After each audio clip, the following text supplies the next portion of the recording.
My first sex rule since high school has been no sex before the third date. I recently broke that rule with a handicapped guy, and now my childhood best friend is pissed and grossed out because she thinks I have some weird kind of fetish. Context/full story, I'm a 28F. My childhood best friend we'll call Jess is also 28F. To put it simply, I don't think I'm any kind of prude, I just don't really feel comfortable with casual sex, never have. My best friend knows this and has teased me about it lightly in the past. She's been in a long-term relationship for the last 3 years, I've mostly been single while working on my degree and starting my career. Jess lives in another state with her boyfriend, so we don't hang out much anymore. So about a month ago I had a first date with a guy I'd been talking to for a bit, thought it was going places, but he gave a weird vibe on the date and I cut and ran early. On my way home I stopped at a local pub, figured I'd have a drink to unwind and people watch till it wore off. Tipsy driving is still drunk driving emo. I get there and it's pretty packed, Friday night and all, and there was no seating room at the bar. Took my drink and looked around, most of the restaurant side of the pub was someone's birthday party, but there was a small table with a seat open off to the side, with a guy reading a book there. So I say F it, I'm a social person and what's the worst thing that happens? He says no? So I ask if I can sit there for a bit, I promise we don't have to talk or anything. At this point I feel like I fucked up because this guy up close is the hottest man I have ever seen. But he just smiled at me and gave an enthusiastic sure. A few minutes later of me sipping in silence and he says I don't mind talking, if you want to. Yeah, I want. Who are you kidding me right now? We talk for a bit and it turns out Mike, fake name, is 29, just finished his master's degree in some kind of computer learning field. I program computers to program computers, and he's living on his own for the first time. He apparently stops by the pub after work because he's right around the corner, and he's not used to the silence yet after living so long with a half-dozen siblings. We talked for a good 2 hours, about everything from dating, which he said he's basically given up on, to hobbies and tastes, and we have a near total eclipse of a Venn diagram on this stuff. I eventually sort of blurted out that I don't know why he'd give up on dating. This is the closest thing I've had to a good date in forever. Shooting my shot obliquely here lol, he gets kind of an odd look on his face and says tell you what, I have to go to the bathroom, but when I come back I'll ask you out for real. Weird, but okay? Then it all clicks, because he doesn't get up to walk away, he just rolls. In his wheelchair. And I'm thinking oh my god he wanted to give me a chance to back out of this without making it awkward. How cute can this guy be? He grinned like crazy when he got back and saw I was still there, and I basically tripped over myself saying something to the effect of so I'm free all weekend, what did you have in mind? Another hour later, we've got plans for Saturday, and he told me he has a neuromuscular disorder I can't remember the name of. My degree isn't in STEM lol, so his legs work, but the signals from his brain get misinterpreted so he doesn't have the balance or coordination for walking or standing. The pub starts switching over to the younger/rowdier crowd and he asks if I'd like to go back to his place for coffee to continue our conversation. As you have probably long since realized, I did not get any coffee or conversation till the next morning and I have zero regrets. We've been dating since and I know it's still early but I really feel like this might be the one. Onward to yesterday afternoon, my friend Jess, remember Jess? Is in town, and we go out for coffee to catch up on things. I'm gushing about Mike, but when I get to how we met she just sort of got weird and edgy. I don't remember any exact words but she essentially said that I must have a fetish for the handicap since I broke my #1 rule and it's the best physical relationship I've ever been in. Like it's good for me because he uses a wheelchair, not because the guy puts in effort in bed? She said I've changed as a person and left without even saying goodbye. 15 years of friendship and I've never seen her like that. So here I am, asking the most objective people online, haha, if I'm an asshole or weird for being super attracted to a guy who uses a wheelchair and basically putting out immediately. Oop, okay, yeah this made me laugh for real. Seriously, what a weird fetish I have. Oop, that shit floored me. He's so considerate in so many ways.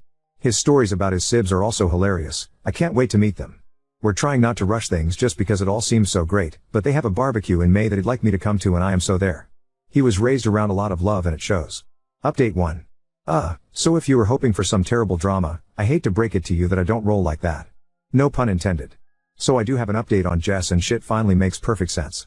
And I have a slightly NSFW but funny story about Mike, because this guy is just the best, y'all. Okay, so first, I finally messaged Jess yesterday and said basically I'm still hurt by what you said, but after 15 years of friendship I'd never forgive Muzi if I didn't at least ask why you snapped at me like that. She replied immediately, I'm so fucking sorry, I didn't mean any of that, can we have a do-over on lunch? So I agreed cautiously and took a half day to meet with her today. Turns out that those of you who said she was jealous, and that she might have something else going on, and especially the person who said something might be going on in her relationship. Gold stars. She's in town because she's job hunting, because she's moving back in with her parents for a while since her relationship ended. Apparently they have been having a ton of small problems adding up, but the biggest one?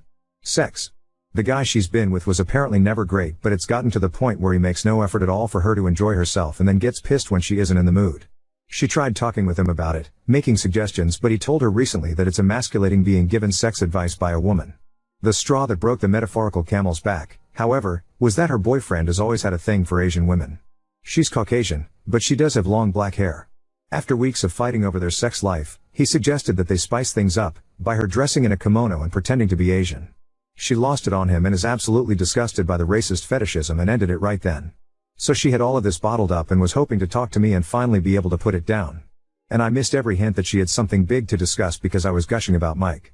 So to her it felt like I was just twisting the knife by bragging about how great our sex was. She snapped, and somewhere between what I was saying and what she wanted to talk about some wires got crossed and she said something incredibly dumb. She left without saying goodbye because she was mortified and ashamed as well as irrationally mad at me. Something to know about Jess, she's an awful liar and she and I were the co-founders of our high school's foot-in-mouth society, so I do believe her. I told her I forgive her and I'm sorry I didn't realize she wanted to talk about something bothering her, and she said I was too stupidly nice and have nothing to apologize for, so I think we'll be okay. For time being I'm not ready for her and Mike to meet, because I don't want to make things feel worse, and she agrees. But she's really happy for me. Hopefully this is just a funny story we can look back on someday. So, on to how Mike almost killed me, lol. Last night we were talking about the Reddit post and he gets this funny expression that I'm starting to recognize. And he goes, how do we know you don't have a fetish if we haven't at least tried it in the chair? And I'm like, are you serious lol? He said he's never attempted it, because, cue tears, he's never felt so comfortable with a partner before. Well, his chair has what is essentially like a parking brake thing. Or it should, it's unfortunately broken and apparently getting them fixed is an expensive pain in the ass. He doesn't use it that often so he hasn't made it a priority.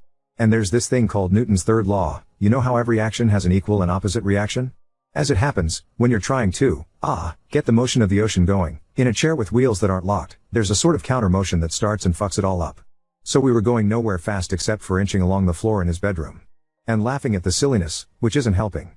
Eventually he just stops and says maybe we can get some of those wooden block things they use to keep little planes from rolling away, like in Indiana Jones, you know?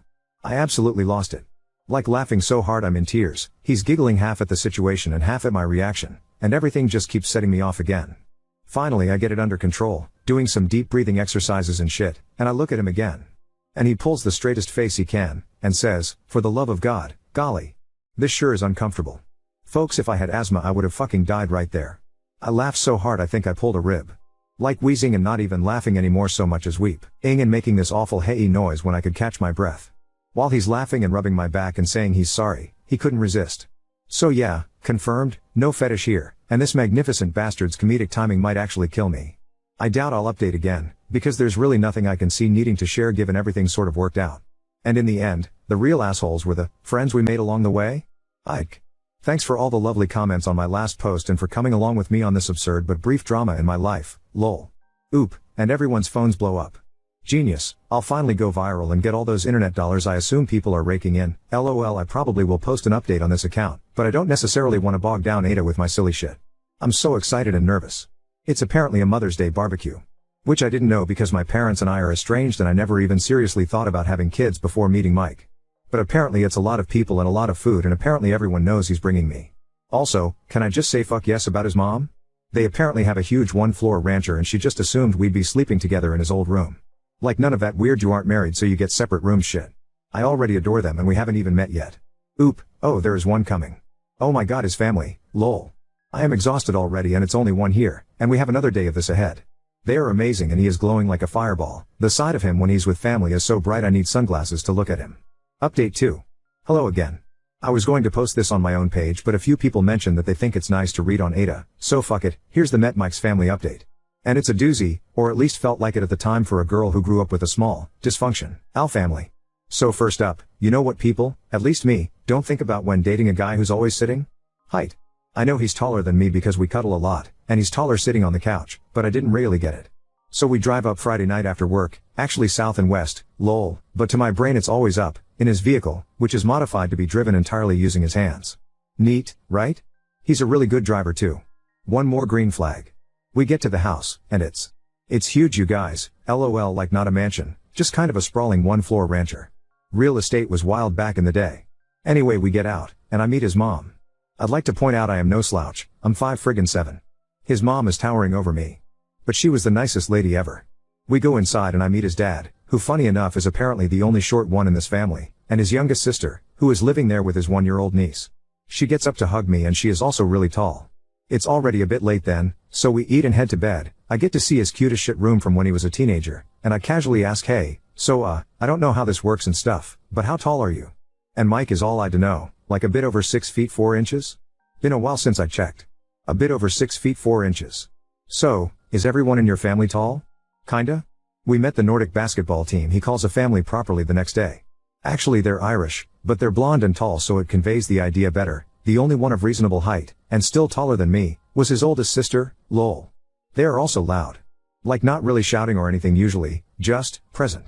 Mike is a lot different around them, but in the cutest way, like he just beams all the time and you can see how happy he is to be home. One of his brothers put him in a headlock and gave him a dang noogie as a greeting, and got elbowed in the side for it, and all of them laughing. And his mom smacked one of his brothers with a rolled up magazine for putting his feet on the table. More laughing. Just intimidating but in the happiest way imaginable. I'll admit I was a little shut down for a bit, but Mike kept checking in with me to make sure I was okay, and they were all really nice, so I got into the spirit after a bit. I mentioned this in another comment, but Mike has a special sports wheelchair he uses for, well, sports. And he and his siblings play basketball. And he is good. Apart from just having a hell of an arm, he's quick as hell. And this magnificent bastard that I love will absolutely, purposefully, gleefully run someone's toes over. He aims for it. They all have this yank back the foot maneuver that's hysterical to watch. So it was this crazy day of loud people playing and having a blast, nieces and nephews running around, and just noise. My ears are still ringing. The food was catered in advance because his mom had 7 babies. All I make on Mother's Day is margaritas. They also have a pool. It's a bit chilly still but the pool is heated so we actually all got to swim, which was a lot of fun because I got to show off that I too am athletic. I can do a backwards somersault off a diving board. Yeah. I'm a real catch lol. They at least pretended to be impressed. We all stayed up late drinking and bitching that it was too overcast to see the aurora, boo, and I had the worst hangover I've had in a while on Sunday. We slept in a bit late, and then joined Mike's family for the barbecue part of the barbecue weekend. His dad can grill, people. And he's fast, food coming off the grill at lightning speed. I asked Mike about it and he laughed and said there was 7 of us to feed. Ever see a nest of baby birds? He had practice. Which, fair enough. I don't have much experience with babies, but I got to hold his youngest niece, the one living at home with his sis until her husband gets back from deployment, and we had a light talk about kids in future. I told him that I never put much thought into it, but if they were going to grow up in a happy home like his and not how I grew up, I'm pretty sure I'd be open to having them with him someday. But later. I need him all to myself for a while first. He seemed really happy about that, which makes me feel all goofy and happy. I'm sappy. We had to drive home Sunday night, but before we went his mom hugged me and said she's never seen her son like this, and thanked me for taking good care of her baby. And asked if we'd be back for the 4th of July or if we were doing something with my family. And I tried to be all no, we'll be here if you don't mind. I don't see them much and I think she caught on that there's more to the story so she just hugged the shit out of me, Vikings, all of them I swear, and told me she can't wait to see me again. My ears are still ringing from all the noise and chaos, but it was an absolute blast and I can't wait to see them again in July. Also, pretty much sure Mike is the man I'm going to marry. I literally can't think of a single reason why I would ever let him get away. Anyway, thanks for reading, hope you all had a lovely weekend, and those of you who got to see the aurora I'm happy for you but you suck, lol. Oop, it's still pretty surreal. The other in-laws that were there were all like that smiling hanging guy meme, first time? It was a great weekend. Update 3. As I've gotten a ton of requests for updates, I figured I would let you guys know how things are going in my world. You know how sometimes a relationship looks amazing at first but then all the red flags start showing up? This isn't one of those stories, lol. Sorry, that was mean, but I couldn't resist. Okay, on to the actual update. No, we aren't engaged yet. Yes, we have talked about it in the context of how seriously we are taking things. No babies yet either obviously, we are diligent about birth control. I want Mike all to myself for a while. So, the 4th of July visit to his family's house was pretty awesome. After getting to know everyone last time I had better expectations of what I was going into, and I've talked with my therapist about the whole play fighting makes me anxious because in my childhood home it wasn't playing thing. I don't want them to ever curb how they act to cater to me, and instead I guess I'll consider it immersion therapy. I think Mike mentioned it anyway because I didn't see much of it this time, though there were cheerful threats of doom lobbed about which I didn't mind at all. His mom is amazing, I'd like to point out. Even if she moms so hard it makes me weepy. So, background info, I have a really common sounding name spelled really uncommonly. Think Danielle or Jessica. Because in addition to everything else my parents decided to be creative when they named me. So, although I do sort of like my name, that meant I was that kid who never saw their name personalized on anything. Mike's family, on the other hand, had like a million kids and they all got traditional names, so personalized stuff was huge for them. It kept them from fighting over stuff, I guess. One of the things in their house, because they have a pool, is that each of the kids, adults now, has their own personalized beach towel that lives at the house. So we get to their place and it's been a hot drive there. So right after we get in, Mike suggests I go to his room to get changed into a swimsuit so we can have a dip in the pool. I'm thinking that sounds perfect, right? Some of you may already know where this is going. I get to his room and there is a towel on the bed. In my favorite color. With my fucking stupid ass spelled name embroidered into it. So here I am crying over a goddamn towel and he's in the doorway watching and grinning like he just pranked me or some shit. Turns out it was her idea, but she checked with Mike to make sure it was spelled right. So now I have a towel for when we visit because apparently I'm welcome. If I sound cranky, it's just because I'm better at self-depreciation than I am expressing emotions in a direct way. I really am blown away and touched by how much these people have welcomed me. Mike has already sort of learned to decode the way I talk and joke, which is nice, but the first time he gently said that's not humor, that's just putting yourself down, babe, I definitely wanted to go hide under the table. He doesn't let me be mean to me. That's a thing good partners do, I guess? I wouldn't know. Again, yes, I am in therapy, I am working on myself, it's not his responsibility to put me back together, it's just something he does naturally. I literally told him one night that I was sorry I'm kind of broken, and he snorted and said at least you can walk in the most disgusted voice ever and made me laugh. I digress. So the food was once again amazing, and I kept my promise to teach his mom how to make my cinnamon bun bread pudding, so I felt like I contributed. Insert Ralph Wiggum I'm helping. Meme, I learned to play Yahtzee, and as it turns out I am very good at it. They do a lot of board games things at night when everyone is staying for the week. These people have a lot of board games. And puzzles. Whole damn storage closet of the things. They also drink like fucking fish and can hold it, so I am learning to pace myself. Mike doesn't drink much when we aren't there, so I'm not worried that it's a red flag. Only red flag of his that I've found was a Red Sox pennant in his room. Now I realize I might be talking him up a lot, but he isn't perfect. He snores, he has a habit of arguing with people on the TV when they make stupid decisions. He sometimes starts talking about things I don't understand and just goes and goes until he realizes he lost me like 15 minutes ago, and he is fastidiously tidy, which makes me feel guilty because I have bad habits to lose. I'm not used to clutter means I can't move through an area, but I'm really trying. Burrell, why spend any time at my own place anymore? And we're definitely looking to move in together sooner than later. Yeah, so, not that much of an update, no one burned themselves on a firework or anything super exciting. I'm just in an ongoing relationship with a great guy who has a great family and things continue to look up for us. We head home tonight so we can spend some alone time Sunday. Hope everyone else had a safe and happy holiday. Update 4. I debated just posting this on my own page, but shit, like a lot of people keep asking for more, so I guess it doesn't hurt to drop my post between Ada for literally killing someone and Ada for meekly accepting my in-laws' cruelty but asking if I may wash my wounds before they flog me again. This is not an exciting update. Not engaged. No babies on the way, not even freakishly tall ones like some of you are hexing me with. But Jess finally met Mike. Sorry. I mean, I'm not sorry, I feel compelled to open with a joke and I don't know why.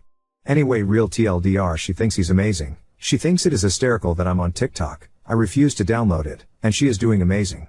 And our lives are moving forward together. Jess and I have this friend, who I will call Meg and not Tallulah despite both Jess and Mike thinking would be hilarious. Meg was planning to have a birthday party, the big 3-0, and she and Jess are close, and both presently single. They chose a local bar with outside seating, and Jess did a wait, let's check their accessibility because I've been bitching to her for the last month. And lol and be fucking hold after calling the place, they didn't have a ramp for the balcony/outside seating area. As I have been told, Jess said nope, I am meeting Mr. Thrower / Jess come on, and so they found another place that's a damn hike from everyone. But it has a great outside area with accessibility. And then we got the invite. Through Facebook because we are all basic, I guess?